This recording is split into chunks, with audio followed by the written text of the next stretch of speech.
Right, you lot, let's talk Villa today. We're going to be going through our FA Cup third round fixture against Middlesbrough, which is happening tomorrow as you see this video, but I'm recording this one on Thursday, so there might be a press conference after that. But we're going to go through what I think we're going to line up with, or what I'd like us to have our lineup, how we've been doing in the third round of the FA Cup, which you'll see is quite hilarious, a little bit about Middlesbrough, and then my prediction for the game as well. As always, cheers for the response on the last video. It has been mental. It's on like 1.2k views as I record this.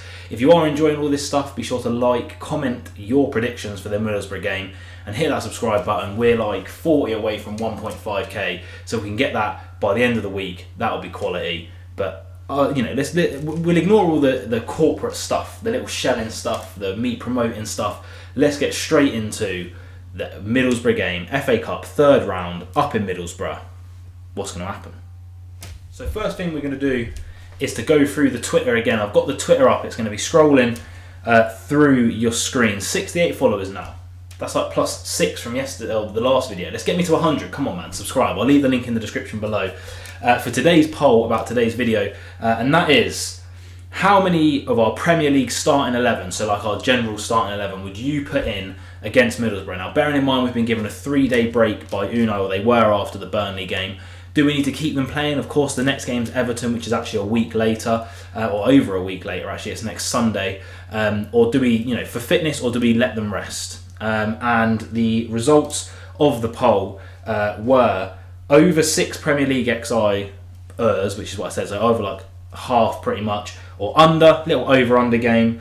And the outstanding majority, 78%, said over 6 of our Premier League XI should be in the team for Middlesbrough. So with that in mind, let's have a look through what I would set us up like going into the game tomorrow. So in goal, as you can see, I'm going to go with Robin Olsen, just to give Martinez a break. He could pretty much play in this game, to be fair. Like I say, we don't have a game for 8 days after it.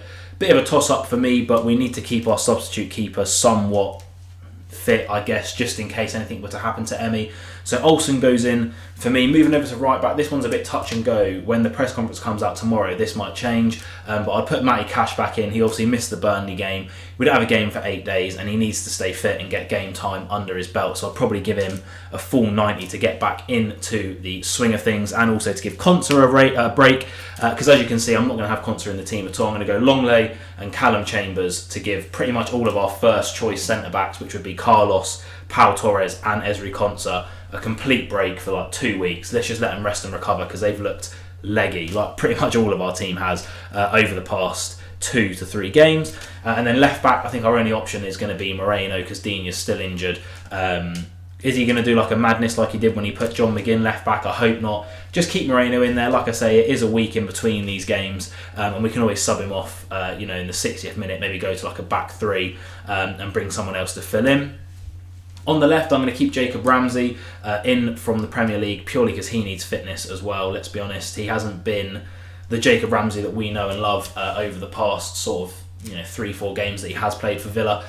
He's shown glimpses. He was so good in the Tottenham game, shown glimpses. I want him in there to get the fitness back up, to get the confidence back up against the lower league opposition as well, and also to get some minutes under his legs. And then in the middle, Kamara, obviously suspended for 3 games, so he's going to be lacking actual match sharpness and fitness. So he goes straight in there alongside Den Donker. I understand it's 2 holding mids, but I just don't think we can be playing Dougie and John McGinn. I think they need a rest, to be honest with you. So I'd be quite happy with that, with those 2 in there. Maybe even giving Kamara a bit of freedom to roam a bit forward and making Den Donker the actual holding mid. And then moving over to the right, obviously we have Zaniolo on loan. Doesn't really play 90 minutes for us ever, apart from cup games. And I think that's pretty much going to be his role this season. It gives Bailey a rest, who has been absolutely playing his little like ankle high socks off, his little pop socks that he's been wearing. He's been playing them off, so give him a rest as well. Up front, I've gone with John Duran, obviously backup striker. Ollie Watkins shouldn't be risked in a game like this, because if Watkins gets injured, we're pretty much done for as long as he's injured for, because where else are our goals coming from apart from Bailey, really? And then another man who's having a bit of a dip in form, I would go with Diaby. as our second striker in that 4-4-2 formation. Bailey is in fantastic form, so I'm happy with him just having a rest, maybe getting half an hour towards the end of the game. But Diaby, let's be honest, even though he scored against Burnley, he missed so many opportunities. I just think he needs a bit of match fitness. And you look at a game where he might be able to go in and get like 3 goals, like a hat-trick or whatever, 2-3 goals. It's going to be this type of game in the FA Cup. So I think throw him in, get him that match sharpness, maybe withdraw him around 60 minutes. And then bring Bailey on from there going forward. In terms of the subs bench, I would keep it pretty standard. Konsa, Pau, Diego Carlos obviously on there as well. I don't know how many subs you're allowed in the FA Cup. I think it might be the 5 rule still. Emi Martinez as well, obviously on the bench. In terms of people I'd bring on, probably someone like Douglas Luiz, John McGinn, to give them half an hour just to keep them fresh going into the Everton game next week. Ollie Watkins, maybe you'd throw him on as well. Like I said, Bailey. But I'd also have people like Amari Kellyman, Timo Robingham as well on the bench, just to bring them on. Even Tommy O'Reilly, to give them that 20-30 minutes towards the end of the game, because these young players we might need to call on as we get deeper into the season, especially if we progress in the FA Cup. But let me know what you guys think about the starting 11 down below, and I'm pretty sure that is about 6 of our starting XI coming from Premier League players as well, maybe just under. That's just what I would do personally though. So moving on to Middlesbrough, as you'll see on the screen, you'll be seeing what I'm seeing on my phone right now, which is their last lineup, their formation and the players, obviously managed by Carrick. I'm not sure exactly what they're going to do for this game. Like I say, I don't watch the EFL week in, week out, but we're looking at their last game. It was a 3-1 loss to Coventry in the Championship, matchday 26. Their lineup was a 4-2-3-1 with Glover, Engel, Clark, Fry, Vanderberg, Howson, Barca, Greenwood, who I think is their top goal scorer this season, Rogers, Jones, and then Coburn up front. Again, I assume they're probably going to stick to their 4-2-3-1. It's not very often that managers change formation for the Cup. In terms of like some articles, from like journalists that cover Middlesbrough, they're saying that it's pretty much going to be the same starting 11, apart from maybe a chap called Bangora coming in as well.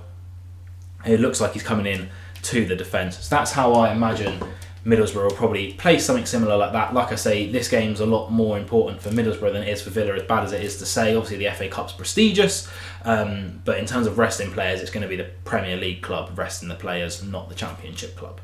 So now we move on to probably what you want to hear, which is my prediction, right? I want yours in the comments down below, obviously. But before I make my prediction, let's have a look at a little bit of history for Aston Villa in particular and the fixtures between this club. Now, the last time we played was in the Championship in 2019, which obviously you can't really look into too much. A lot's happened since 2019. Middlesbrough are still in the Championship and we're second in the Premier League. So it's a bit chalk and cheese. But we look at the results. Obviously, sometimes you get bogey teams that you just can't get a result against. Middlesbrough don't seem to be one of those teams for us. So the last time we played was the 16th of March 2019, where we beat them 3-0.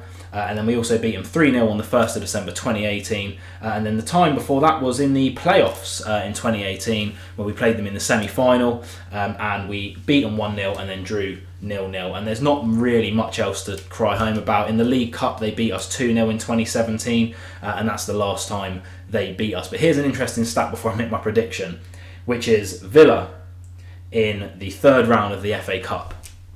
Let me read you out our results. I hope you're ready. In 2016, we lost in the third round to Tottenham 2-0. In 2017, we lost in the third round to Peterborough 3-1. In 2018, we lost in the third round, surprisingly, to Swansea 3-0. In 2019, it got a bit better. No, it didn't. It's still the third round. We lost to Fulham 2-1. You probably see a bit of a theme here. 2020, Liverpool beat us 4-1 in the third round. 2021, Man United beat us 1-0 in the third round. And then the one that I was there for last year, cheers for this one, boys, 2022, Stevenage beat us 2-1 at Villa Park.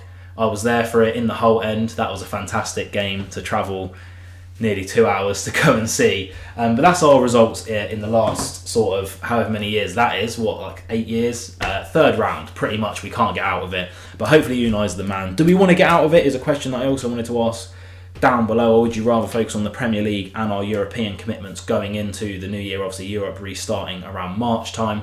But in terms of my predictions for this game, I'm going to be optimistic. It's Middlesbrough, we're second in the Premier League. We shouldn't really be like diminishing what this competition is. The FA Cup's got great history. We've won it, obviously, multiple times. I'm going to go for a 2-0 victory to Aston Villa. I know I'm going to claim that Robin Olsen's going to keep a clean sheet. That's probably the one bit of this prediction that's a little bit wacky. But I'm going to go 2-0, Diaby and John Duran to get a goal and assist each other each in the game. That's my prediction. What do you guys think? This is a little bit shorter, because I thought the last one was like, 6 hours long, so you guys don't want to see me waffling on for that long. But hopefully we can get a little bit of a result against Middlesbrough and come home going in to the 4th round of the FA Cup, just because we haven't been there in about 66 years, according to the stats that I just read. But leave your predictions down below with your goal scorers as well, and we'll see which one of us can get closest. But as always, guys, just be nice to people. There's no reason not to be, and have a fantastic weekend. I will see you for a match review where I'll either be fuming or pretty happy with myself, probably on Monday or Tuesday. See you later, guys.